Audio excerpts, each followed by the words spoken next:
Nyt ollaan 18 osassa Annan, Margaretan ja Marian tarinaa. Ja tässä kohtaa nytten husaaritalvi on ohitse, husaarit on lähtenyt Kokkolasta ja Margareta on synnyttänyt tämän Marja-tyttärensä. Ja nyt on sitten edessä avioero, oikeudenkäynnit ja rikosoikeudenkäynnit tämä aviorikoksen osalta. Margaretan aviorikos- ja avioeroasioita käsiteltiin Kokkolan raastuvan oikeudessa 3 eri päivänä. Ensinnäkin marraskuussa 1743 asiaa käsiteltiin 2 päivän ajan, ja sitten tuli tauko, jonka aikana esimerkiksi tehtiin tämä virallinen avioeroanomus ja käsiteltiin se Turun hovioikeudessa. Ja sitten myöhemmin keväällä, kun avioero oli lakiteknisesti selvä, niin oli vielä yksi oikeudenkäsittely huhtikuussa 1744. Näillä oikeudenkäynneillä oli 3 tavoitetta. Ensimmäinen tavoite oli todentaa se, että tämä aviorikos oli tapahtunut. Ja siinä oli hyvin selkeä sinänsä tämä asia, että Margareta itsekin myönsi, mitä oli tapahtunut. Ja todistettavasti Israel oli ollut poissa koko tuon talven ajan Kokkolasta, joten sinänsä tässä aviorikosasiassa ei ollut mitään epäselvää. Mutta sen lisäksi sitten piti selvittää 2 muuta asiaa, eli niin kuin tuossa Gabriel Rönnbergin ja Maria Hertmaninkin tapauksessa, niin myös Margaretan tapauksen osalta oli todella tärkeää tietää, että onko kyse yksin- vai kaksinkertaisesta aviorikoksesta. Eli toisin sanoen, oliko Franz Rosenmarin tahollaan naimisissa vai ei. Ja tällähän oli sitten merkittävä vaikutus siihen mahdolliseen tuomioon, koska kaksinkertaisesta aviorikoksesta annettiin alemmissa oikeusasteissa yleensä kuolemantuomio, joka sitten kyllä yleensä pääsääntöisesti ylemmissä oikeusasteissa muunnettiin sakko- tai vankeusrangaistukseksi, mutta täällä oli tosi iso merkitys sen tuomion kannalta tällä kysymyksellä. Ja koska tässä oikeudenkäynnissä selvisi, että kukaan ei, ainakaan paikallinen, tiennyt asiaa ja Margareta ei tiennyt, että oliko Frans ollut naimisissa vai ei, niin tätä asiaa päätettiin kysyä Pohjanmaan läänin maaherralta, kreivi Gustav Kreutsilta, ja ajateltiin, että hän pystyisi sitten saamaan selville omien yhteyksiensä kautta, että oliko Frans naimisissa vai ei. No sitten 3. asia, mitä piti selvittää, oli se, että oliko tälle avioerolle olemassa perusteet.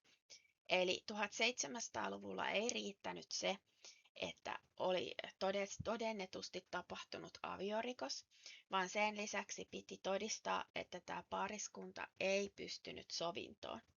Ja tässä oli tosi kriittistä se, että Israel ei jatkanut yhteiselämää Margaretan kanssa enää sen jälkeen, kun hän tiesi aviorikoksen tapahtuneen.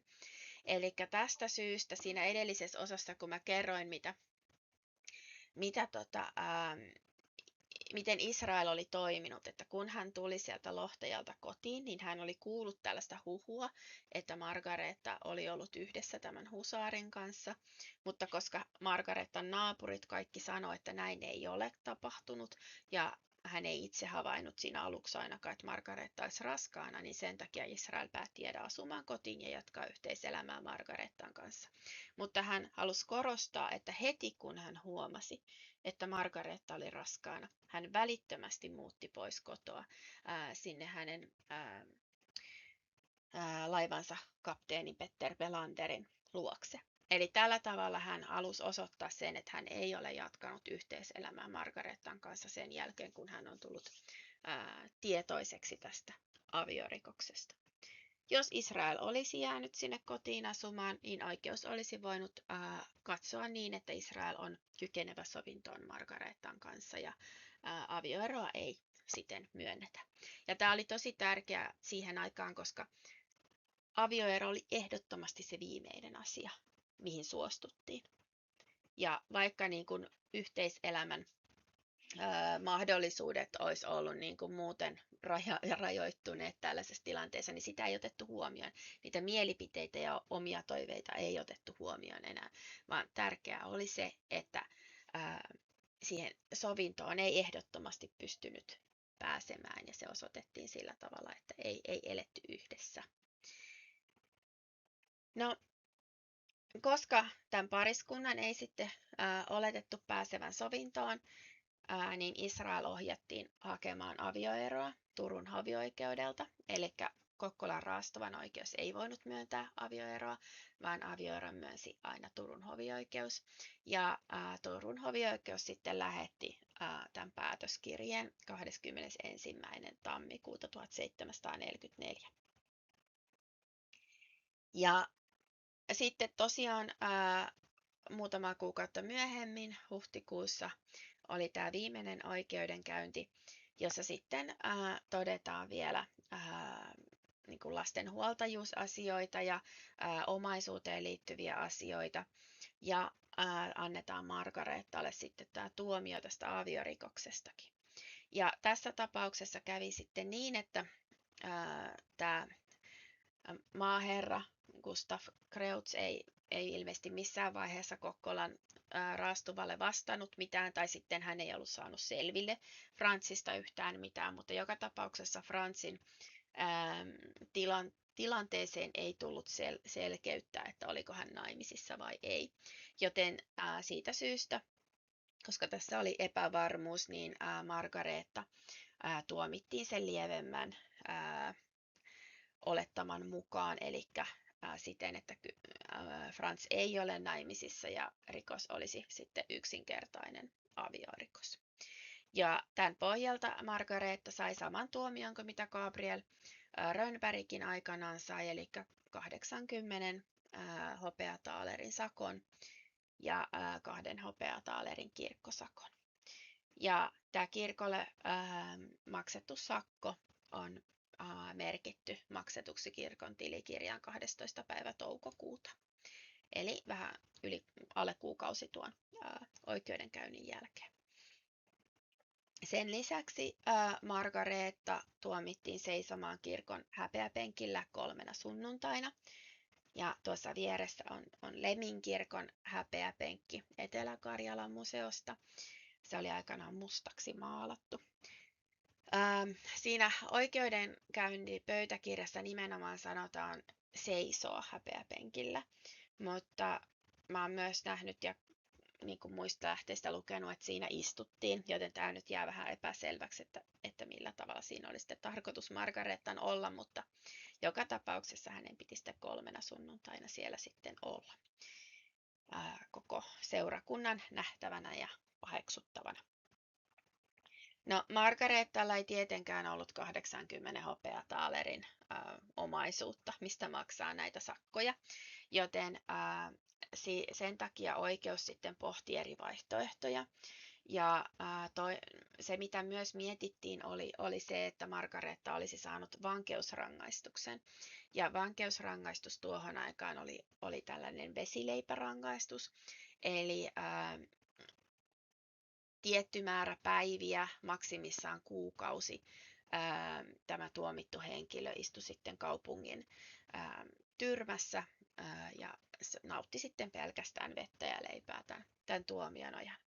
Mutta koska Margareettalla oli imetysikäinen lapsi, mikä todettiin siinä oikeudenkäynnissä, niin oikeus katsoi, että tämä on liian ankara tuomio Margareettalle, ja he sitten päätti, että kaikista lievin tuomion muoto on se, että tämä sakko muunnetaan 80 pariksi vitsoja. Tämän tuomion täytäntöönpanosta mä en ole ainakaan vielä löytänyt mitään dokumentaatiota. Mutta sellainen oli tosiaan Margareetan aviorikos ja avioero-oikeudenkäynti. Ja jos niin ajatellaan esimerkiksi verrattuna just siihen Gabriel Rönnbergin ja Maria Hertmanin 53-sivuseen oikeudenkäyntiin, niin tämä oli niin huomattavasti lyhyempi, suoraviivaisempi ja selkeämpi. Ja yksi ehkä tärkeimpiä syitä siihen oli se, että Margareta ei kiistänyt mitään, vaan myönsi kaiken. Mutta katsotaan seuraavaksi sitten vähän, että kun monet asiat tässä oikeudenkäynnissä mua on aina vähän mietityttänyt. Ja yksi niistä on just tämä suoraviivaisuus, millä tämä oikeudenkäynti meni, mutta siellä on muitakin ollut semmoisia tosi hämmentäviä asioita. Niin mä haluan niitä käydä vielä vähän läpi, että mikä mua tässä oikein on mietityttänyt ja mikä siihen mahdollisesti on sitten ollut syynä. Elikkä Margaretan oikeudenkäynnistä ehkä pistää seuraavat asiat silmään, mitä tässä nyt on lueteltu. Ja ehkä yksittäisinä asioina ne ei sinänsä niin kuin mua häiritsisi, mutta kun tämä muodostaa tämmöisen kokonaisuuden, niin mulla on ollut koko ajan semmoinen tunne, että multa puuttuu joku palapelin pala. Ja nämä, mihin mä oon kiinnittänyt huomiota, että ensinnäkin se, että Margaretan aviorikos oli oikeasti poikkeuksellinen. Eli jos katsotaan niin kuin vaikka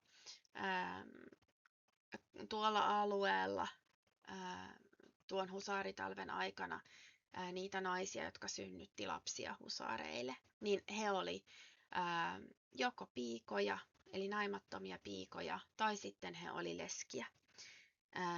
Mun käsittääkseni, ainakaan sen pohjalta, mitä mä löysin tuosta Pohjanmaalta, niin en ole tähän mennessä törmännyt yhteenkään toiseen avioliitossa eläneeseen naiseen, joka olisi tehnyt aviorikoksen ja synnyttänyt husaarille tai kenellekään muullekaan aviottoman lapsen. Eli toki siis sitä tapahtui.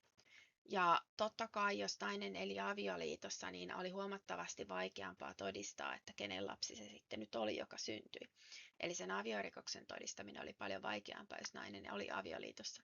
Mutta toisaalta me puhutaan kuitenkin Pohjanmaan rannikkoalueesta, jossa niin kuin, kuitenkin valtaosa kaupunkilaisista miehistä työskenteli merenkulun parissa tavalla tai toisella, joko kalastuksen tai kaupan kautta, joten ei Margareta sinänsä ollut ainoa nainen, joka oli kuukausia yksin kotonaan husaaritalven aikana.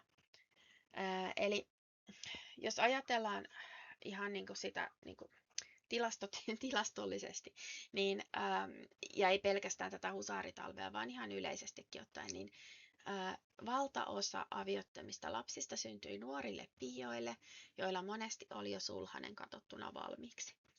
Ja tämmöiselle nuorelle piialle, niin kuin Liisakin oli, niin ei se ollut mikään iso katastrofi, että tällainen avioton lapsi syntyi. Se oli vähän niin kuin osa elämän kulkua, ja se sanotaanko, että näin, että eräs tämän asian tutkija mun mielestä sanoi hyvin jossain haastattelussa, että 1900-luku on moraalisesti ollut paljon jyrkempää aikaa kuin mitä 1700-luku esimerkiksi on ollut, mitä on tullut tällaisten niin kuin piikojen aviottomiin lapsiin.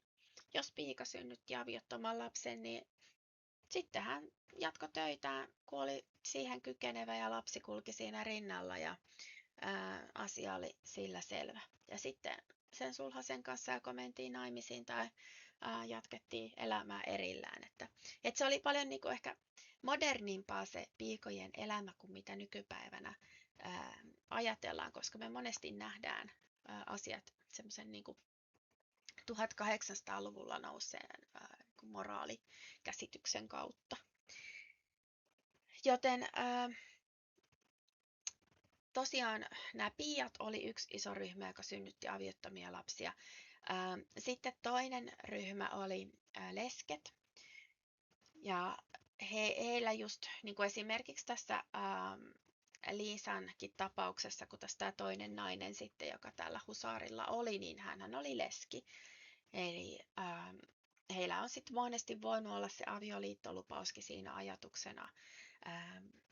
Ja sitten suhteesta on ehtinyt syntymään avioton lapsi. Ja sitten kolmas ryhmä, joka synnytti aviottomia lapsia, oli erilaiset irtolaisnaiset. Ja siihen kategoriaan taas mä lukisin tämän Maria Hertmanin, ei tämän Gabriel Rönnbergin naisystävän. Hän oli irtolainen, hänellä ei ollut vakituista asuinpaikkaa, ei ollut vakituista työpaikkaa, ei ollut vakituista tulonlähdettä, elinkeinoa.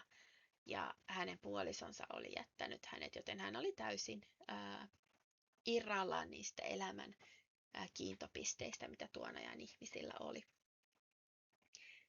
Ja tosiaan Margareetta ei kuulu yhteenkään näistä ryhmistä, vaan Margareetta on naimisissa oleva nainen, jolla on koti ja lapset, jolla on sukua kaupungissa, jossa hän asuu, vieläpä lähisukua. Hänen puolisonsa ei ole jättänyt häntä, vaan lähtenyt vain muutamaksi kuukaudeksi pois. Margaretta tietää, että Israel on tulossa takaisin. Ja siinä mielessä Margaretan aviorikos on kyllä poikkeuksellinen. Että tällaisia tapauksia en ole ainakaan itse löytänyt montaa.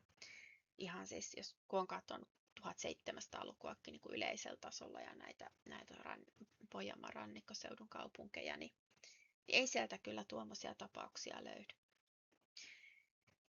No toinen asia, mikä oli poikkeuksellinen, tai ainakin en tiedä, että kuinka yleistä tämä oli, mutta ilmiantajana oli Margaretan oma äiti, eli Anna. Ja tähän on olemassa lakitekninen syy. Eli tuon ajan lainsäädäntö sanoo, että jos tällaisen aviottoman lapsen syntymän piilottaa, eli ei siitä niin kuin kerro sitten näille lakia ylläpitäville tahoille, niin silloin tavallaan syyllistyy itse siihen peittelyrikokseen sitten. Eli siinä oli se näkökulma, ja oletettavasti nyt Anna on ollut siinä synnytyksessä läsnä, ehkä jopa toiminut sitten Margarettalle kätilön roolissa, niin on selvää, että Annalla on ollut sitten tieto tästä lapsesta. Mutta jälleen kerran sen perusteella, mitä mä tiedän, niin hyvin usein se ilmiantaja on ennemminkin paikallinen pappi, koska papit totta kai näki ne lapset, jotka syntyi ja heti tunsi paikalliset pariskunnat. Ja esimerkiksi tässä Liisan tapauksessa niin tämä ilmiantava henkilöhän on pappi, Kokkolan maalaisseurakunnan pappi. No, seuraava tosi omituinen asia on se, että yhtään todistajaa ei kutsuttu oikeuteen. Eli oikeudessa on oikeasti läsnä vain Margareetta, Israel ja Anna. Ketään muita ei sinne pyydetä.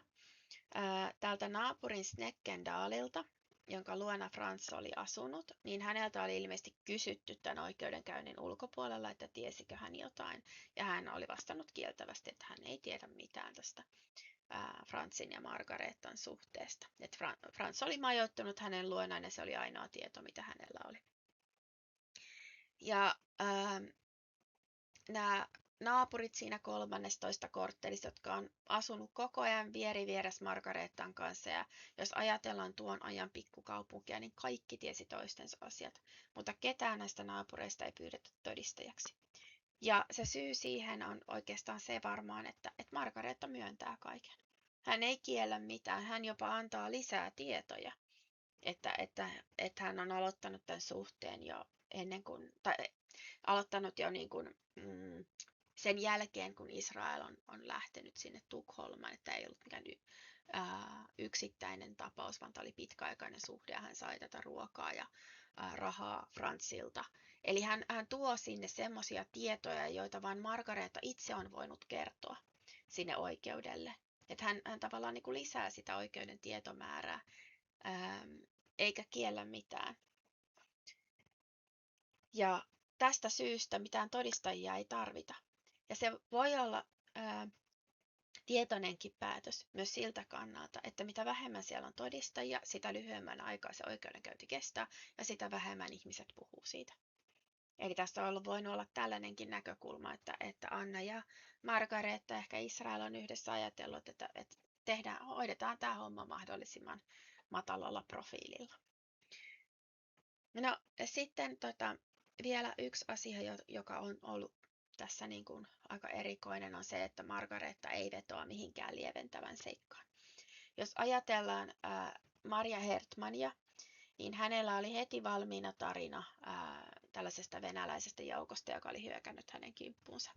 Jos ajatellaan Liisaa, niin Liisa kertoi heti, että hänellä on avioliittolupaus. Jos ajatellaan tätä toista naista, joka tällä Liisan miehellä oli, niin hänkin sanoi, että minulla on avioliittolupaus.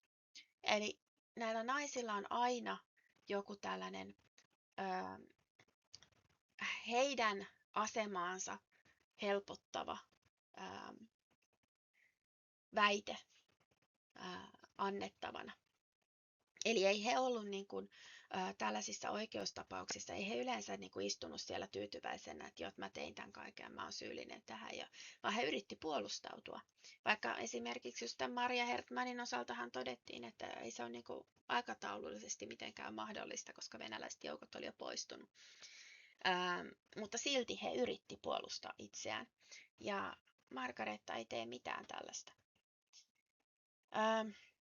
Margarettahan olisi voinut esimerkiksi sanoa, sen sijaan, että hän kertoo, että kuinka pitkään tämä suhde on jatkunut ja näin, niin hän olisi voinut kertoa, että joulun aikaan Frans oli humalassa ja oli tunkeutunut hänen yksin elävän naisen kotiin ja uhannut lapsia ja vaikka mitä. Hän olisi voinut hyvinkin esittää tällaisen tarinan, jolla olisi voinut olla lieventävä vaikutus hänen tuomioon. Mutta siihen hän ei ryhdy, koska sitten se olisi todennäköisesti jälleen kerran avannut sen suunnan, että olisi pitänyt kutsua puolin ja toisin todistajia kertomaan, että mitä he on havainneet, millaista yhteiselämää Frans ja Margareta on sitten viettänyt. Eli tällaisia kaikkia niin kuin, vähän erikoisia piirteitä tässä oikeudenkäynnissä oli. Ja tämä on häirinnyt minua oikeastaan siitä lähtien, kun mä tästä ensimmäistä kertaa luin, niin mä ihmettelen, että menepäs tämä niin kuin yksinkertaisesti tämä oikeudenkäynti. Ja totta kai voi olla, että näin vaan nyt sitten oli. Mutta nyt mä sitten löysin semmoisen dokumentin, joka ehkä luo vähän valoa siihen, että miksi tässä on toimittu tällä tavalla, kun on toimittu. Mutta ennen kuin mennään siihen, niin mä haluan vielä sanoa pari sanaa tästä kuvasta, mikä tässä on. Eli jälleen kerran totta kai ChatGPT:n piirtämä ja ei sillä tavalla ehkä 100% realistinen, miltä siellä sitten olisi siellä Kokkolan oikeudessa näyttänyt, mutta se mitä me tiedetään Kokkolan silloisesta raastuvasta, eli ison vihan jälkeen Kokkolaan rakennettiin tämmöinen 2-kerroksinen raastupa tai raatihuone, jossa sitten oli tämä oikeussali siellä toisessa kerroksessa. Ja tietenkin työ oli tosi hidasta, eli siinäkin meni melkein 20 vuotta, että kaikki asiat saatiin kohdalleen, koska kaikkihan jouduttiin siihen aikaan rakentamaan ihan tyhjästä ja varallisuutta ei ollut paljon. Mutta se, mitä tuonne oikeussaliin sitten tehtiin, ja mikä on mainittu Kokkolan historiikissa, että sinne oli tosiaan sitten tehty tämmöisiä kauniita seinämaalauksia, joissa sitten oli tällaisia mietelauseita, jotka liittyi oikeuteen ja oikeuden toimintaan. Ja vaikka tämä rakennus oli ilmeisesti uusi tai erittäin niin kuin vahvasti peruskorjattu sen ison vihan jälkeen, niin siitä huolimatta siellä oli tosi huono lämmitysjärjestelmä. Tuolla raastuvan oikeussalissa oli välillä talvisin niin kylmä, että mustekin jäätyi ja sitten oikeus joutui siirtymään pormestarin kotiin istumaan oikeutta. Ja ilmeisesti näistä lämmitysongelmista kärsittiin aika monta vuotta. Mutta suunnilleen ehkä vähän tuon näköinen se oikeussali on ollut sitten siihen aikaan.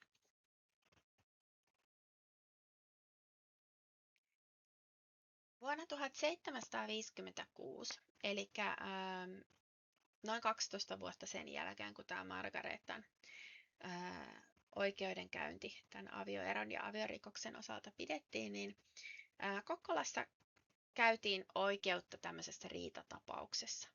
Siinä pari henkilöä riiteli keskenään. Se oli aika monimutkainen ja mä en ihan ymmärtänyt kaikkea, että kuka oli suuttunut mistä ja miksi.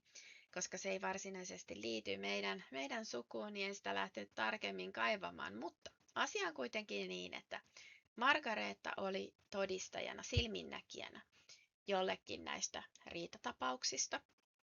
Ja häntä sitten pyydettiin todistajaksi oikeuteen. Ja vastaosapuoli ilmoitti, että he eivät katso, että Margareetta on kykenevä todistajaksi. Ja sen jälkeen sinne oikeuteen pyydettiin useampi henkilö, jotka kaikki antoi samansuuntaisia todisteita tästä Margareetan kykenemättömyydestä toimia oikeudessa. Ja nämä, mitä sieltä nyt poimin esiin oikeudenkäyntipöytäkirjasta. Greta Kunelian sanotaan olevan tunnettu jonkinlaisesta mielenhäiriöstä sekä lisäksi syytettynä olevan Junkkarin elätettävänä, minkä hän nytkin myöntää oikeudessa, ja että häntä vaivaavat mielenlevottomuudet. Anna Brenmark sanoi, ettei hänellä ollut muuta kerrottavaa kuin että todistajaksi kutsuttu Greta Kunelia on hyvin arka. Vaimo Greta Forsman ei minun näkemykseni mukaan ole täysin terve järjeltään, vaan kärsii suuresta mielen yksinkertaisuudesta ja heikkoudesta, sen allekirjoittanut pyynnöstä totuudenmukaisesti todistaa. Ja jos niin vaaditaan, voin vahvistaa tämän totuuden myös valan alla. Kokkola 4. joulukuuta 1756, Margareetta Widmark. Margareetta Forsman on hyvin heikkohermoinen ja arka. Venemies Elias Kislini vannoi esteettömänä todistajan valan ja kertoi samoin, että Margareetta Forsmania todella vaivaa mielen levottomuus niin, että hän ei aina ollut täysin järjissään ja tasapainoinen.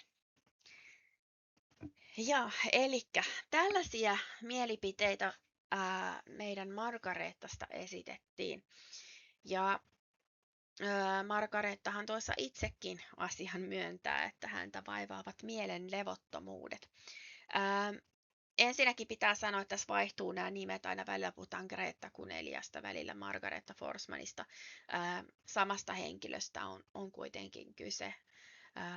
Eli välillä hänellä käytetään tätä hänen entisen miehensä avioliiton aikaista sukunimeä.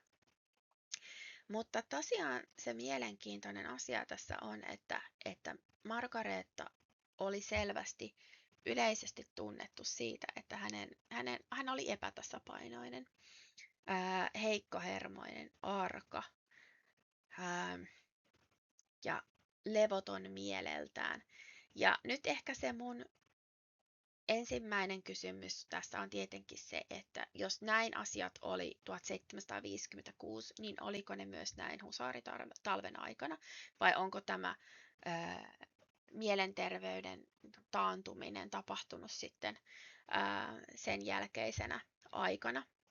Ja toinen kysymys on tietenkin se, että jos Margareetta on aina ollut tavalla tai toisella, niin kuin tässä sanotaan, yksinkertainen, mielen heikkous, niin onko se sitten tarkoittanut sitä, että hän on esimerkiksi ollut hyvin helposti suostuteltavissa ja johdateltavissa Franzin osalta, että Franz on sitten hyväksi käyttänyt Margareetan tällaista ehkä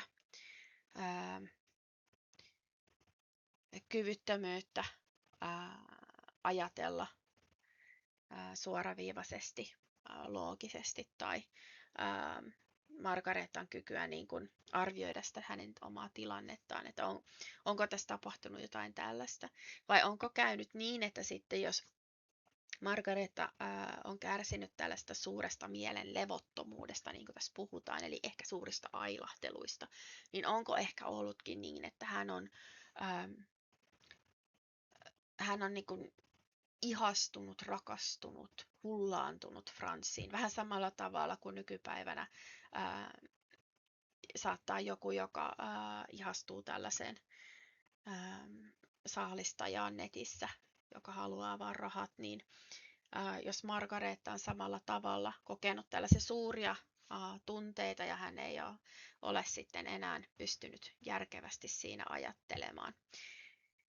että tällaisia niin kun, ajatuksia mulle tästä nousi ja mä mietin sitä myös tosiaan, että jos niin kun ajatellaan sitä Margaretan oikeudenkäyntiä ja esimerkiksi sitä, että kukaan hänen naapureistaan ei myöntänyt nähneensä mitään, kun Israel tuli lohtajalta kotiin kesällä 1743. Me puhutaan tosi pienestä kaupungista ja kaikki tietää toistensa asiat ja kaikki pitää toisiaan silmällä.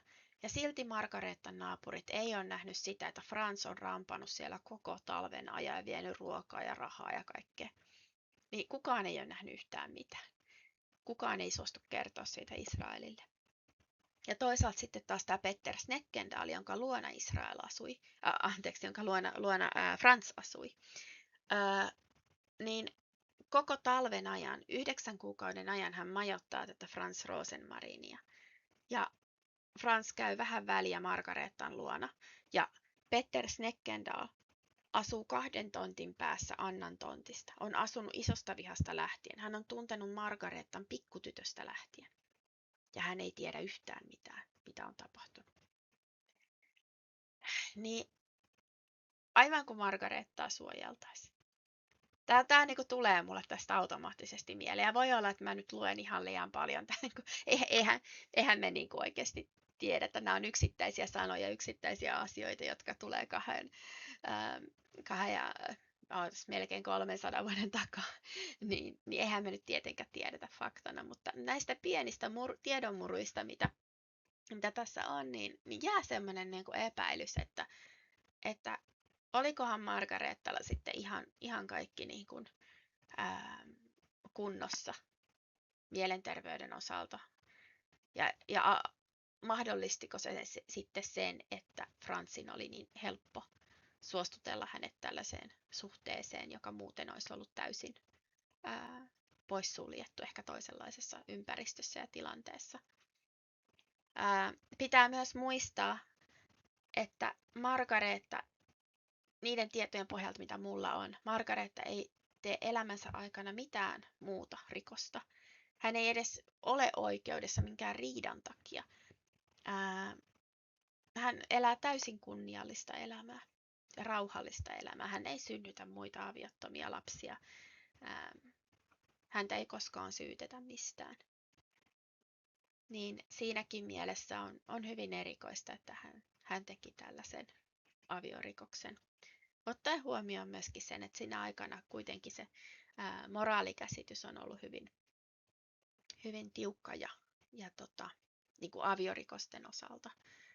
Ja Margareta on kuitenkin kasvanut tavallisessa perheessä, jossa varmasti on arvostettu niin kuin sellaista kristillistä ja hyvää elämäntapaa. Niin siihenkin nähden tämä Margaretan rikos on hyvin erikoinen.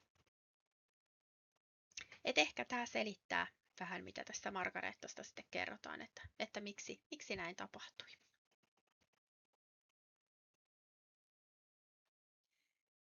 No silloin kevään 1744 aikana, kun tämä avioero oli sitten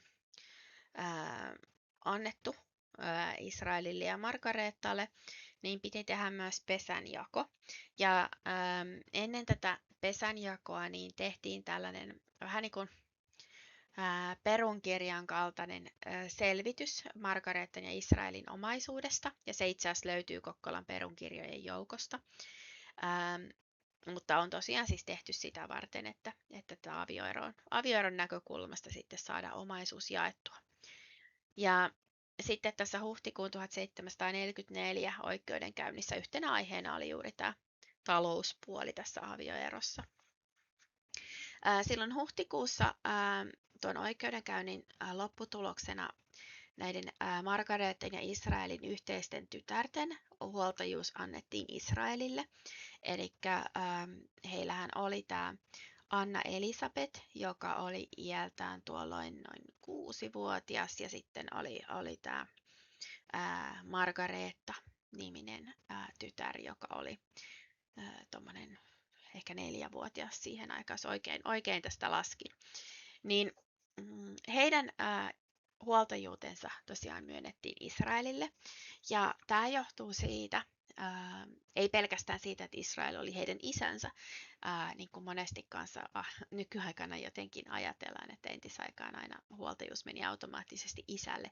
Niin se ei ollut, vaan tällaisessa aviorikostapauksessa huoltajuus annettiin ensisijaisesti tälle syyttömälle osapuolelle, oli se sitten äiti tai isä. Ja toissijaisesti voitiin myös sopia toisin, jos sitten tämä syytön osapuoli ei ollut kykenevä huolehtimaan näistä lapsista. No, sitten tosiaan kun tehtiin tämä pesänjako, niin sehän on se dokumentti, jonka pohjalta me tiedetään, miltä Margareeten ja Israelin koti on näyttänyt silloin heidän yhdessä asuessaan. Ja mä jo siitä silloin joskus aiemmin kerroin siinä vaiheessa, kun he muutti sinne kortteliin 13. Mutta ihan kertauksena, niin sillä tontilla oli vanha huonokuntoinen rakennus, jossa oli 2 kylmää kamaria ja porstua. Sitten oli pienehkö leivintupamökki, jossa oli kylmä kamari. Oli vanha ja rapistunut vaja, ja sitten oli saunarakennus, joka oli ainoa rakennus tässä tontilla, josta ei mainittu, että se oli vanha ja huonokuntoinen.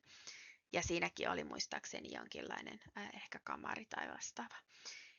Eli jossain näistä asunnoista tai rakennuksista he on sitten asunut. Ja se, mitä heillä siellä oli omaisuutta, niin heillä oli yksi kattila, jolla oli kansi, ja tämä oli 3 taalerin arvoinen.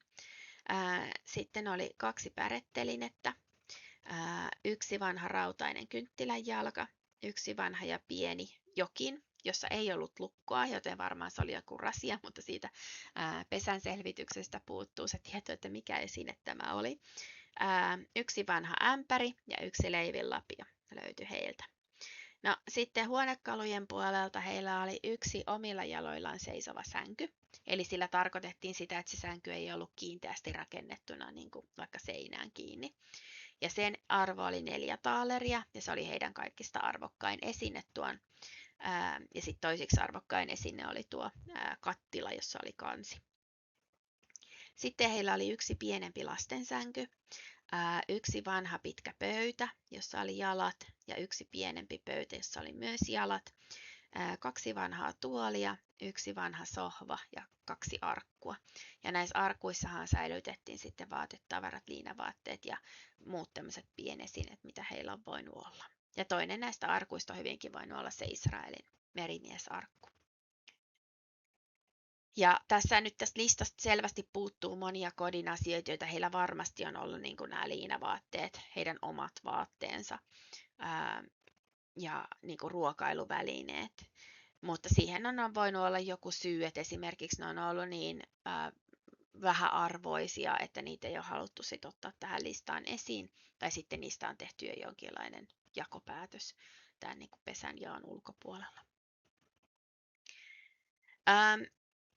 Tässä pesänjaossa tehdään se päätös, että kiinteistö jää Israelille. Eli tässä aviorikostapauksissa niin sillä oli myös merkitystä sitten sen avioeron kannalta, että kumpi osapuoli sai ja miten paljon omaisuutta, jos se avioero johtui tosiaan aviorikoksesta. Ja tässä tapauksessa Israelilla oli sitten se vahvempi niin kuin, mahdollisuus saada tätä omaisuutta itselleen, joten kiinteistö jää Israelille, mutta tässä kohtaa Anna astuu esiin ja ilmoittaa, että hän omistaa suurimman osan tästä kiinteistöstä, eli Israel omistaa vain pienen osan ja Annalla on oikeasti omistusoikeus valtaosaan tästä rakennuksesta ja tontista. Ja tässä vaiheessa asia jää silleen, eli nyt ollaan tosiaan huhtikuussa 1744, ja mahdollisesti joko Israel tai Margareetta asuu edelleen siellä 13 korttelissa. Tämä on hieman epäselvää, mutta 1,5 vuotta myöhemmin nämä henkilöt palaa takaisin oikeuteen, ja ollaan marraskuussa 1745 ja nyt Anna sitten haluaa käsitellä tämän omaisuusasian ja saada siihen ratkaisu. Ja siinä on hän tuo useamman perusteen siinä keskustelussa esille. Eli ensinnäkin hän kertoo, että Anna, kun hän on ostanut tämän kiinteistön aikanaan, silloin joskus 1737 tai 38, niin hän on tehnyt siitä sopimukset räätäli Samuel Julius Brömsin kanssa ja Anders Tuleniuksen kanssa. Ja tämän Anders Tuleniuksen kanssa hänellä on jonkinlainen syytinkisopimus ollut. Eli Anna on saanut osuuden siitä tontista ja sen rakennuksista sitä vastaan, että hän huolehtii Anders Tuleniuksesta ja tämän sokeasta vaimosta Sigridistä. Sekä tämä Anders Tulenius että Sigrid on jo iäkkäitä. Ja he on Annaan nähden, he on ikäluokaltaan niin kuin yhtä sukupolvea vanhempia, eli he on niin kuin Annan omien vanhempien ikäisiä. Eli he on vanhuksia. Ja Anders Tuleniuksella on mahdollisesti ollut sitten myöskin tarve huolehtia siitä, että mikäli hän kuolee ensiksi, niin joku huolehtii hänen tästä sokeasta vaimostaan Sigridistä. Tässä perheessä oli myös tämän Anders Tuleniuksen sisar, muistaakseni nimeltä Helene. Ja tässä käy niin, että tämä Anders Tulenius kuolee ensiksi, ja sitten muistaakseni tämä Helene kuolee hyvin lyhyen ajan sisällä tämän Andersin jälkeen, ja tämä Sigrid jää yksin. Ja tämä tapahtui jo ennen vuotta 1740. Ja Anna huolehtii ilmeisesti Sigridistä sen jälkeen, huolehtii tämän talosta tai rakennuksesta, missä ikinä hän asuukin, huolehtii sen lämmityksestä, ruuasta, Sigridin vaatettamisesta, liinavaatteista, pesuista, pyykistä, kaikesta. Eli Anna maksaa tällä omalla työllään ja huolenpidollaan sitä tonttia ja taloa itselleen. Ja tästä hänellä on olemassa myös dokumentaatio. Ja ilmeisesti Israel ei ole tähän työhön osallistunut mitenkään, koska ainakaan sitä ei tuoda esille. Ja toinen asia, mistä Anna on huolehtinut, on Israelin ja Margaretan lapset. Eli vaikka Israel halusi sen huoltajuuden itselleen, niin ei hän ole sitä pystynyt pitämään. Ja se oli minun mielestäni muutenkin mahdoton asia, koska Israel on kaupungin venemies. Hänellä ei ole mitään omaisuutta. Hänellä ei ole vahvaa sukua siellä Kokkolassa, joka tukisi häntä tai jonka luokse hän voisi jättää pienet tyttärensä. Hänellä ei ole varaa maksaa kenellekään näiden tyttärien elattamisesta ja huoltamisesta. Ja hän on kuitenkin kaupungin venemiehenä, hän on sitoutunut siihen, että hän on useita kuukausia kerrallaan poissa kaupungista. Niin miten ihmeessä hän olisi pystynyt huolehtimaan kahdesta pienestä lapsesta? Joten käytännössä on tapahtunut niin, että Anna on huolehtinut näistä kahdesta tytöstä jo 2 vuoden ajan, eli ihan sieltä avioero-oikeudenkäynnistä lähtien. Ja Anna arvioi, että kokonaisuudessaan kaikki nämä kulut, siis mukaan lukien tämän Sigridin elattaminen ja sitten näiden Israelin ja Margaretan lasten elatus, niin se on maksanut hänelle noin 2 kuparitaaleria viikossa näiden 2 vuoden ajan. Ja siihen hän pohjaa sen, että hänellä on oikeus siihen tonttiin, koska hän on maksanut näin paljon ja että hän on myös, hänellä on ollut myös elatusvelvollisuus näitä lapsia kohtaan, koska he ovat asuneet hänen luonaan, olleet hänen leivässään ja heidän isänsä ei ole huolehtinut omasta velvollisuudestaan, niin tähän hän pohjaa sitten nämä vaatimuksensa tämän tontin osalta. Ja tässä sitten tullaan ratkaisuun tämän oikeudenkäynnin aikana, että Israel luopuu lastenhuoltajuudesta ja lupaa maksaa nuoremman tyttärensä, eli tämän Margaretan elatuksesta 15 kuparitaaleria vuodessa. Ja hän luopuu kaikista näistä kiinteistöön liittyvistä vaatimuksistaan. Eli korttelin 13 kiinteistö jää tässä vaiheessa Annan täyteen omistukseen. Minkä takia Israel maksaa sitten vain toisesta lapsestaan elatusmaksua, niin se johtuu siitä, että totta kai ajateltiin, että Margareta on vastuussa puoliksi näiden lasten elättämisestä, että Margaretallakin pitää olla se oma osuus, ja se henkilö tietenkin, joka sen asian hoiti, oli Anna.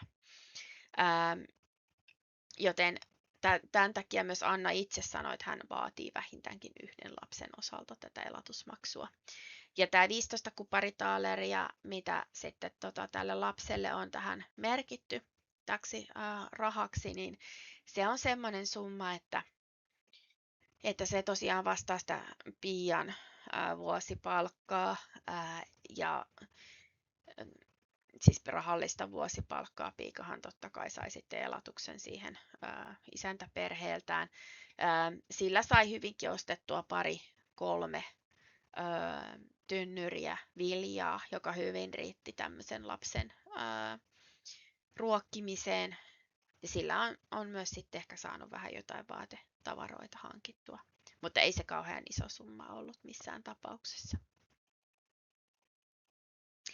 Eli tällainen lopputulema oli sitten tämän pesänjaon ja lasten huoltajuuden osalta tässä Israelin ja Margaretan oikeudenkäynnissä. No, ennen kuin jatketaan Anna, Margareta ja Marian tarinaa, niin käydään vielä läpi, että mitä tapahtui Israelille tämän avioeron jälkeen. Ja myöskin vähän sitä, että tiedetäänkö me mitään muuta Franz Rosenmarinista. Mutta ensiksi Israelista sen verran tosiaan, että Israel muutti jossain vaiheessa asumaan Paul Kahelinin luokse. Eli jos muistatte jostain aiemmasta osasta, niin nämä Kahelinithan oli Israelin tällaisia avioliiton kautta olevia sukulaisia sieltä hänen kotipitäjältään Rautalammilta. Eli Israelin äiti oli aikanaan ollut naimisissa tämän Elias Maukosen kanssa. Ja Israelin sisaruspuolet tästä avioliitosta tämän Elias Maukosen kanssa, niin he oli niin kuin ne Kahelinien verisukulaisia. Mutta Israel oli vaan sitten tämän avioliiton kautta heidän sukulaisia. Mutta tosiaan ilmeisesti kuitenkin tunsi nämä sen verran hyvin, että hän sitten päätyi muuttamaan heidän luokseen tuonne 12 kortteliin ja siellä hän sitten asui loppuelämänsä. Israel jatkoi työskentelyään kaupungin venemiehenä. Mitään muuta ammattia hänelle ei koskaan mainita, eli hän on ollut sitten aina näiden kauppalaivojen mukana milloin missäkin sitten matkoilla. Eli oikeastaan aika vähän sitten paikan päällä Kokkolassa.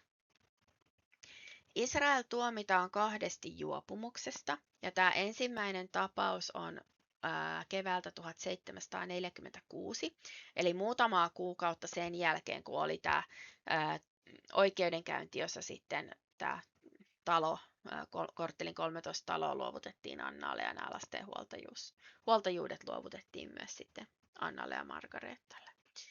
Niin siitä tosiaan muutama kuukausi eteenpäin niin on tällainen tapaus. Ja mä oon tähän vähän nyt lyhentänyt tätä oikeuskäsittelyä, mutta poiminut sieltä tämmöisiä olennaisia palasia.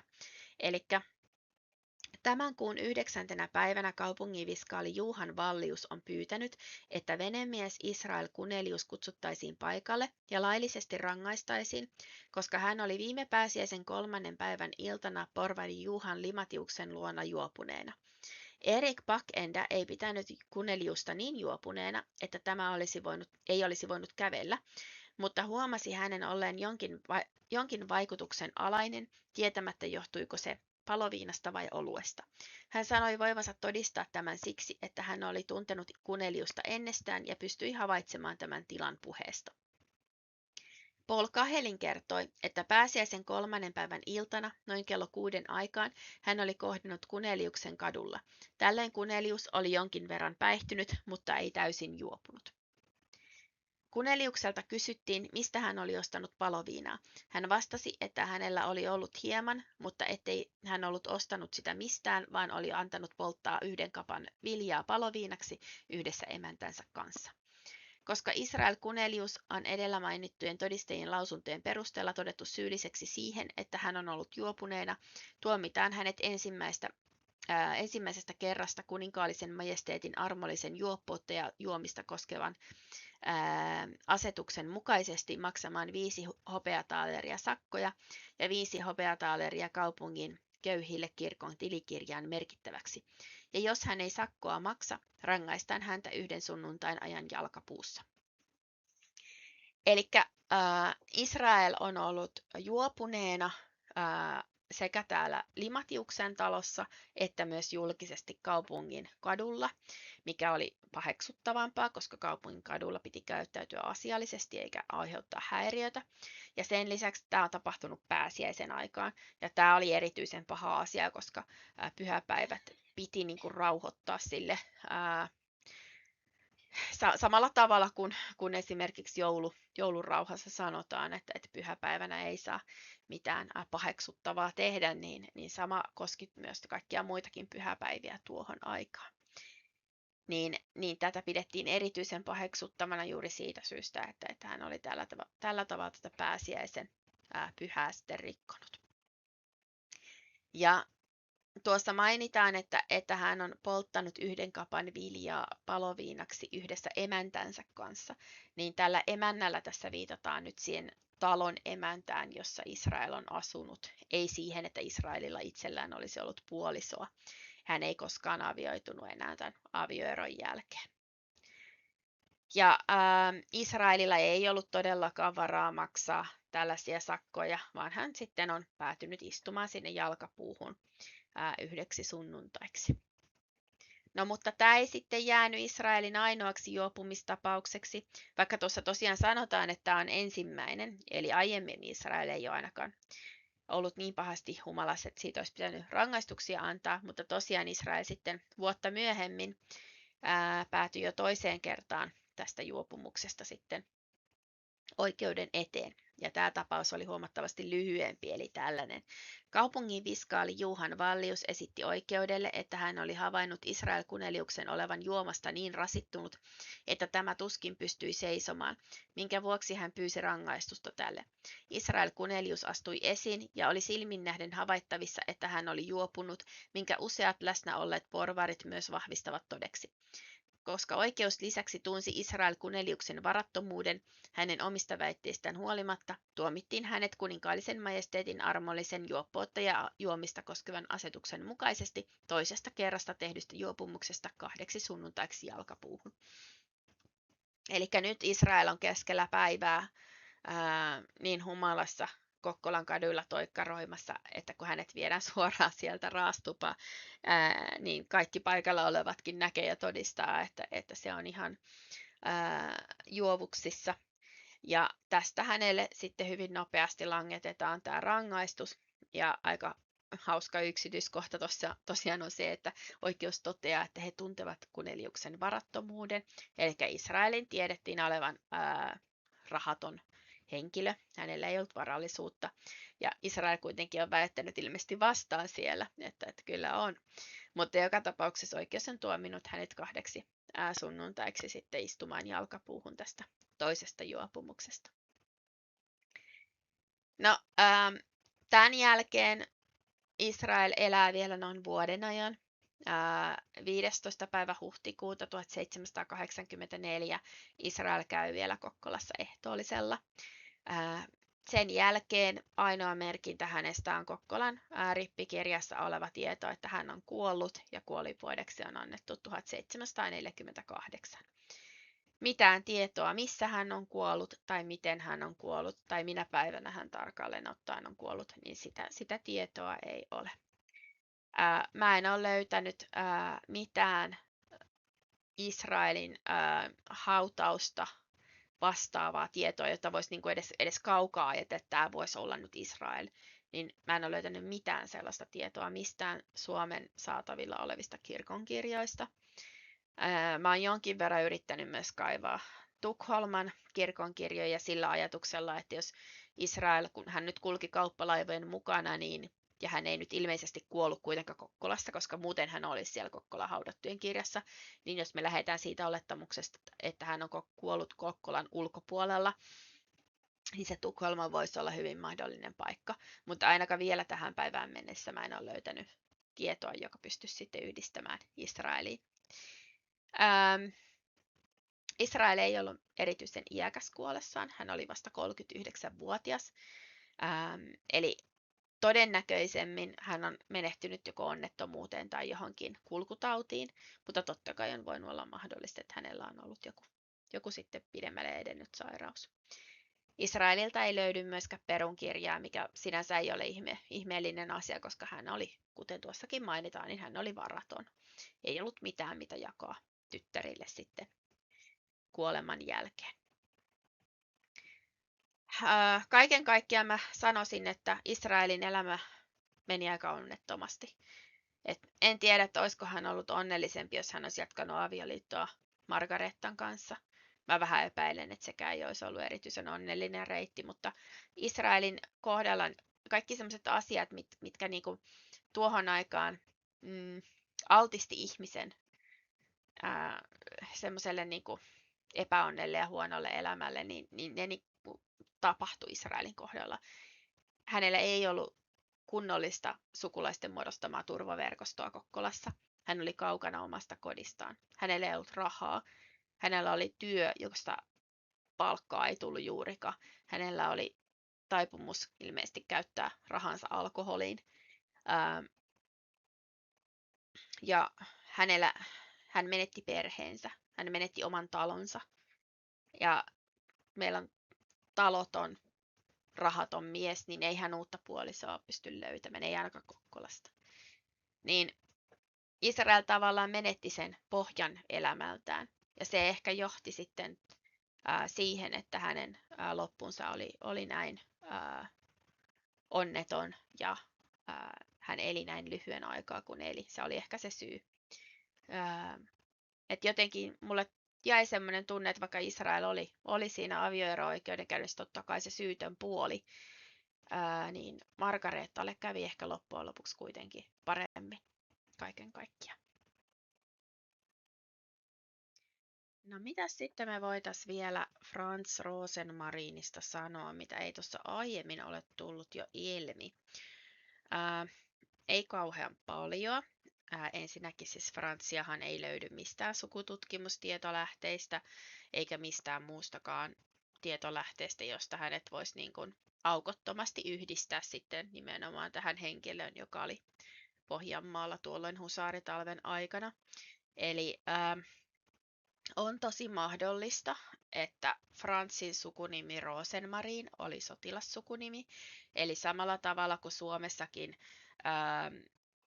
jos henkilö sai sotilasviran ja tämmöisen ruotutorpan, niin sen torpan nimi tuli sukunimeksi, ja aina sitten seuraava torpan asukas sai sen sukunimen riippumatta siitä, että olivatko nämä eri asukkaat sitten keskenään sukua. Eli vaikka meillä on tämä sukunimi Rosenmarin, niin me ei voida siitä päätellä sitten oikeastaan, että vaikka löytyisikin joku Franz Rosenmarin niminen henkilö jostain Itävalta-Unkarin alueelta, että hän nimenomaan olisi sama henkilö kuin tämä meidän etsimämme Franz. Ja tosiaan siis hänen tämä niin kuin sukunsa sukunimi on voinut sitten olla jotain ihan muuta. Mä jossain vaiheessa myöskin mietin tämän sukunimen perusteella, että olisiko mahdollista, että Franzilla olisi ollut jotain juutalaisia juuria, mutta nyt kun mä oon tätä vähän selvitellyt lisää, niin ilmeisesti juutalaiset alkoi käyttää näitä sukunimiä vasta myöhemmin, kun tuolla on 1700-luvun alkupuolella. Eli ensinnäkin sen takia se ei tähän niin kuin sovellu.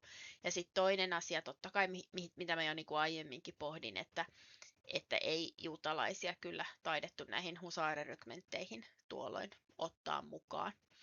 Eli on hyvin epätodennäköistä, että tässä olisi mitään sitten tällaista juutalaisyhteyttä. Mutta nykyään mun käsittääkseni tuo Rosenmarin ja Seneri muodot on hyvin yleisesti juutalaisilla nimenomaan käytössä. Franz on myös nimen perusteella todennäköisemmin saksalaisesta sukutaustasta, mutta Itävalta-Unkarin alueellahan näitä unkarilaisen husaarirykmentin jäseniä saattoi tulla ihan hyvin saksankieliseltäkin alueelta, että se ei niinku ollut mitenkään poissuljettua. Eli hänen nimensä, Franzin nimi ei millään tavalla viittaa unkarilaiseen alkuperään. Mutta hän on saattanut osata puhua unkaria, jos unkari oli tosiaan sen rykmentin virallinen komennuskieli. Eli tämän verran me voidaan ehkä päätellä Franzin alkuperästä. No se, mitä me sitten muuta Franzista tiedetään, on, että hän tosiaan oli Kokkolassa sen suunnilleen 9 kuukauden ajan. Hän saapui sinne ensimmäisten husarien joukossa ja ehti tehdä varsin mittavat velat siellä. Eli siinä vaiheessa, kun husarijoukot poistu Kokkolasta, niin Kokkolan porvarit kiirehti tekemään listat kaikista niistä velkasaatavista, mitä näillä husareilla on jäänyt, ja kaikista niistä esineistä, jotka husarien mukaan on lähteneet. Ja näistä me sitten tiedetään näiden pohjalta, että mitä kukakin husari on, minkälaiset velat he on jättänyt jälkeensä ja millaisia esineitä he ovat mukaansa ottaneet.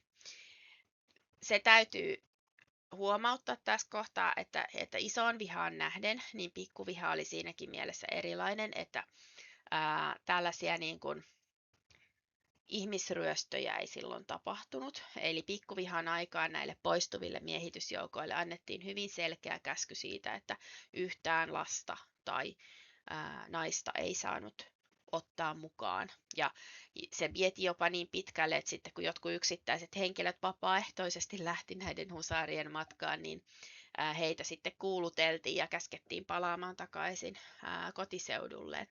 Eli siitä oltiin tosi tarkkana. Mutta sitten totta kai tällainen pienimuotoinen sotasaalis kuului tuohon aikaan kaikkien miehitysjoukkojen palkkasaataviin, näin voisi tällä tavalla sanoa. Että yhtä laillahan suomalaisetkin joukot, kun he on ollut jossain Saksassa ja muualla sitten osana Ruotsin armeijaa, niin on tuonut kaikenlaista sotasaalista takaisin Suomeen, niin samalla tavalla myös nämä husaarijoukot sitten keräili tällaista pienimuotoista omaisuutta itselleen Kokkolassakin. Mutta ilmeisesti siitä ei niinku aiheutunut mitään isompia väkivallantekoja tai muuta, se oli vain semmoista niinku varastelua. Ja siellä niinku ihan siis täysin tavallista arkiesineistöä, lautasia, haarukoita, paitoja ja sitten totta kai tämmöisiä pieniä arvoesineitä, niitä on lähtenyt mukaan. Kokonaisuudessaan husaarit vei kokkolalaisten tavaraomaisuutta melkein 3000 kuparitaalerin arvosta. Ja Franzin osuus siellä oli tämmöinen Joosef Kalamniukselta varastettu lukko, joka toivottavasti Franz muisti ottaa myös avaimen mukaan. Ja sitten hän oli samalta henkilöltä myös napannut mukaansa 4. mitan pullon. Mutta monessa näissä esineluettelossa niin niissä ei mainita sitä henkilöä, joka tämän tietyn esineen on ottanut, joten on Franzin mukaan voinut jotain muutakin lähteä sitten kuin pelkästään nämä. Mutta näistä me ainakin tiedetään varmasti, että ne oli Franzille sitten päätyneet. No sen lisäksi tosiaan Franz jäi velkaa eri henkilöille, eli siellä mainitaan Elisabeth Karlenia, Mattias Viikko, Gabriel Hopp, Johan Künzel, Johan Skog, Simon Karlakius, Erik Forssell ja Jakob Falander. Ja heille kaikille Franz jäi tällaisia ehkä yksittäin pienehköjä summia, mutta kokonaisuudessa aika mittavan 6 ruplaa ja 69 kopekkaa kattaneen velan. Ja siis tämähän ei tarkoita sitä, että Franz olisi ottanut näiltä henkilöiltä rahana tätä velkaa välttämättä, vaan että hän on esimerkiksi kauppialta käynyt ostamassa tavaroita velkaa vastaan ja sitten jättänyt velat maksamatta. Ja tämä summa 6 ruplaa 69 kopekkaa, niin Tätä on ollut hieman hankala niin kuin, muuntaa sen ajan kuparitaalereiksi, mutta arviot siitä vaihtelee siellä kymmenien kuparitaalerien ja yli 100 kuparitaalerin välillä. Eli kyseessä on kuitenkin ollut ihan merkittävä summa ihan tavalliselle ihmiselle. Eli kaiken kaikkiaan, ehkä johtuen siitä, että Frans oli näitä ensimmäisiä husareita, jotka sinne Kokkolaan tuli, niin häneltä jäi siinä mielessä merkittävät velat, että hänen velkansa olivat 5. suurimmat näiden husarien joukossa, mitä sitten Kokkolaan jäi näitä velkoja.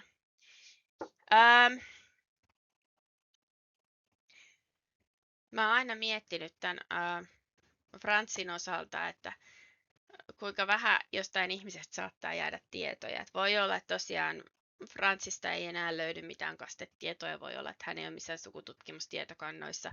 Jos hän on nuorena miehenä kaatunut jossain Venäjän sodissa, niin hän saattaa esiintyä joissain Venäjän armeijan rullissa, mutta hänestä ei välttämättä ole minkäänlaista tietoa säilynyt missään. Ja se on ihan mahdollinen ja todennäköinen lopputulos. Ja sitten se ainoa asia, mitä hänestä on jäänyt jäljelle, on nämä muutamat tiedot Kokkolan raastuvan oikeuden arkistossa. Ja aika isot velat kokkolalaisille porvareille ja sen lisäksi varmaan satoja tuhansia jälkeläisiä Pohjanmaan alueella tämän Maria-tyttären kautta.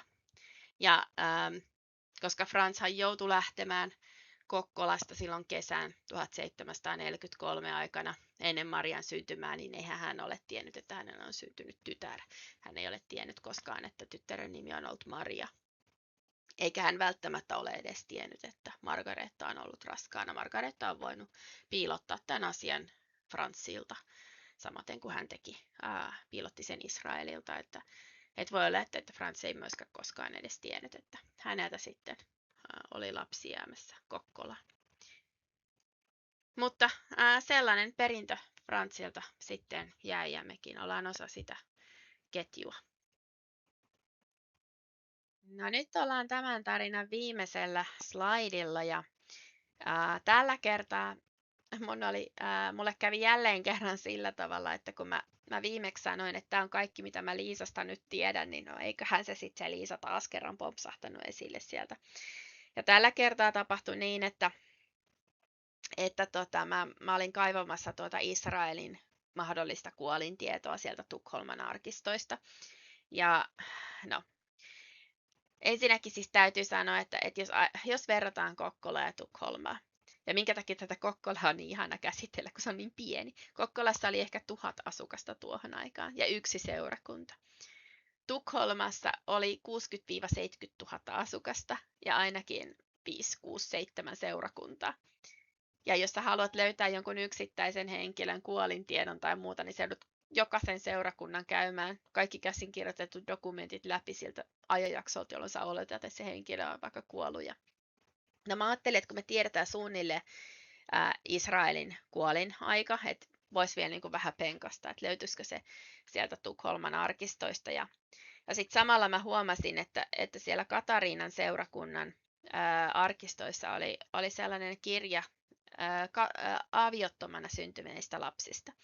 Ja mä mietin, että voisinhan mä kokeilla, että löytyisikö se Liisa sieltä. Ja mä avasin sen dokumentin siitä 1744 kevään kohdalta ja mitä sieltä sitten löytykö. Tämä on ensimmäinen asia, mitä mä oon löytänyt Tukholman seurakunnan arkistoista. Mä en ole mitään löytänyt, vaikka mä tiedän, että Anna ja Jöran oli siellä ison vihan aikaan. Margareta on syntynyt siellä, Liisa on syntynyt siellä. Mä en ole onnistunut löytää yhtään mitään.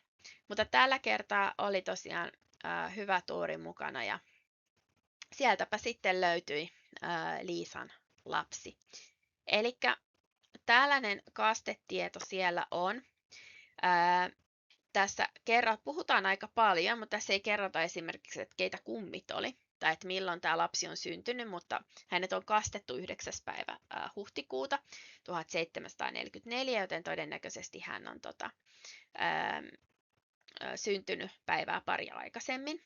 Eli tässä kerrotaan, että että tuolloin 9. päivä huhtikuuta kastettiin Anna-Liisa, jonka isäksi on annettu Münsterskrifaren Mikkel Hartgren, todennäköisesti sukunimen Hartgren, äiti Liisa Forsman, joka kertoo sitten, että hän itse asuu Marian seurakunnan alueella, mutta hän on synnyttänyt sitten täällä Katariinan seurakunnan alueella rouva Katariina Wulffin luona tämän lapsensa.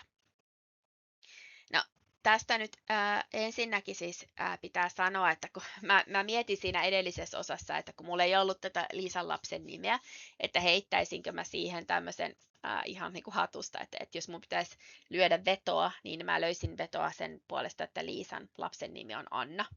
Niin en nyt kyllä kauhean kauas sitten erehtynyt, eli Liisa antoi tyttärensä nimeksi Anna-Liisa äitinsä ja oman nimensä mukaisesti. Liisa mainitsi, että tämän lapsen isä olisi Münsterskrifaren, eli jos oikein ymmärrän, niin tämä on niin kuin armeijan kirjuri, Mikkel Hartgren. En ole löytänyt Mikkel Hartgrenia mistään muualta, mutta tätä Mikkel, jos muistatte, niin siinä oikeudenkäynnissä, jossa tämä husaari Stefan Peti selvitteli näitä avioliittolupauksiaan, niin hän mainitsi, että hän oli tavannut Liisan Tukholmassa ja Liisa oli sanonut, että hän on raskaana Mikkelille tai Mikkel-nimiselle miehelle, joka oli ruotsalainen. Ja tässä meillä on nyt Mikkel-niminen mies, jonka Liisa on sanonut, että että tämä Mikkel olisikin tämän Anna-Liisan isä. Mielenkiintoista. Todennäköisesti tämä Anna-Liisa oli sen Stefan Petivin tytär, koska Liisa on ollut silloin kesällä 1743 Suomessa, eikä siellä Tukholmassa, kun tämä lapsi on saanut alkunsa. Niin siitä päätellen, mutta jostain syystä, kun Liisa on sitten ollut siellä kastetilaisuudessa tai jossain muussa tilaisuudessa, missä hän on tämän nimen antanut, niin hän on sitten siinä kohtaa sanonut, että se on ollut tämä Mikkel. Mutta sitten kun hänellä on kuitenkin ollut se niin salavuotias oikeudenkäynti, niin siellä hän on kertonut, että tämä lapsen isä on tämä Stefan, koska siitä hän on sitten olemassa nämä oikeudenkäyntipöytäkirjat, jotka sinne Kokkolaan aikanaan toimitettiin sen Stefanin oikeudenkäyntiin varten.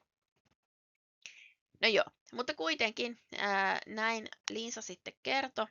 Ja Liisa sanoi myös asuvansa Maria Magdalenan seurakunnan alueella Repslagargatanilla, eli Köydenpunojan kadulla.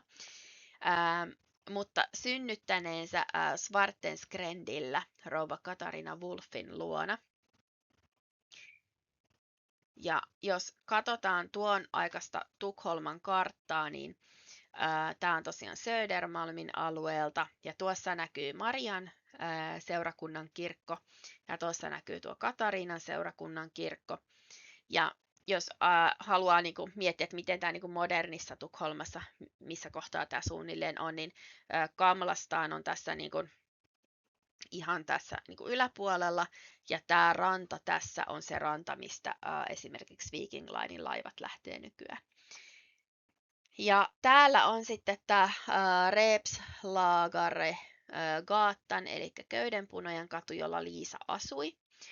Mutta sitten hän meni tähän ihan lähelle parin korttelin pään Svartensgrendille synnyttämään tämän lapsensa tämän Katariina Wulffin luokse. Ja mä en ole löytänyt tästä Katariina Wulffista mitään tietoa myöskään, että oliko hän esimerkiksi sellainen nainen, joka niin kuin tarjosi tällaista palvelua sitten naisille, että hän avusti synnytyksessä ja antoi sitten tällaisen niin kuin, synnytyshuoneen tai tilan käyttöön tämmöisille pioille ja muille, joille ei välttämättä semmoista sitten ollut omasta takaa saatavilla. Mutta kuitenkin tällaiset tiedot Liisa siinä sitten kertoi.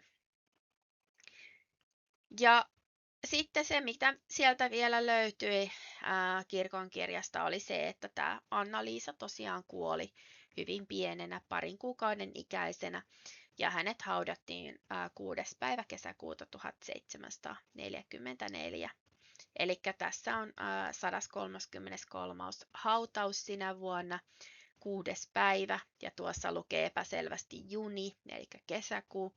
Ja sitten tähän on kirjoitettu alun perin hustru Elisabeth Forsman, ja sitten sen toi hustru on vedetty yli, ja siihen on kirjoitettu kvinnsperson. Eli näistä naisista, jotka synnytti aviottoman lapsen, niin heistä ei voinut käyttää nimitystä jungfru eikä piikan, koska ne viittasi naimattomaan naiseen, eikä he ollut rouviakaan, sen takia tuo hustru on vedetty yli. Niin sitten käytettiin tällaista epämääräistä nimitystä kvinnsperson, eli naishenkilö. Des dotter, eli hänen tyttärensä Anna, ja sitten lukee lopussa uekta, eli avioton. Ja 3 taaleria Liisa on maksanut sitten hautauskuluja. Ja jälleen kerran mä sitten sanon tässä, että tämä on nyt se, mitä mä Liisasta tiedän. Mä yritin tehdä semmoista alustavaa karkeaa etsintää, että löytäisinkö mä tietoa, että Liisa olisi esimerkiksi avioitunut tämän Mikkel Hartgrenin kanssa, tai että hän olisi synnyttänyt tälle toisen aviottoman lapsen, koska silloinhan tämä Stefan Peti sanoi, että Liisa oli raskaana, ja silloin tämä ensimmäinen lapsi oli jo kuollut. Niin siitä voisi päätellä, että Liisa on jossain vaiheessa varmasti myös synnyttänyt sitten lapsen, mutta että tämä Stefan Peti ei taas sitten ollut ihan kaikista luotettavin todistaja myöskään. Mutta en tosiaan löytänyt mitään lisätietoa, että ehkä sitten taas jonain päivänä Liisastakin selviää lisää. Mutta tähän mä päätän tällä kertaa, ja tähän nyt loppuu sitten tämä Husaaritalven saaga, ja sitten oikeastaan voisi sanoa, että just tässä 1740-luvun vaihteessa ja 1740-luvun alussa niin tämä Annan perheen elämä oli aikamoisessa tällaisessa kaauksessa.